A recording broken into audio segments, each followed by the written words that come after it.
ហើយហ្នឹងមិននិយាយជាមួយនឹងឡានតង់ហ្វុងទៀតហើយបងប្អូនតង់ហ្វុងមាន option មួយ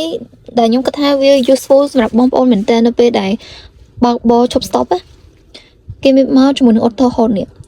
រកការបងបើកជាមួយនឹង auto hold ហ្នឹងគាត់ថាវាជួយសម្រួលក្នុងការបើកបរមែនតើអាចមើលក្នុងវីដេអូហ្នឹងបានអញ្ចឹងឈប់ stop អីយើងគាត់អត់ទាន់ប្រាប់ឲ្យជាប់មកវានឹង load auto hold ហ្នឹងហើយយើងប្រឡែងជើងឲ្យអស់ក៏អត់អីដែរហើយយើង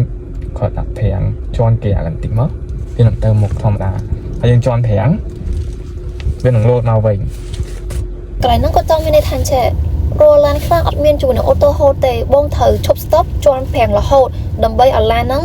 កង់ប្រាំងវាឈប់ទាំងអស់បើមិនជាហ៊ានទៅដកជើងចេញឡានហ្នឹងវានឹងទៅមុខចឹងអាចនឹងជើងយើងចុកដែរណោះ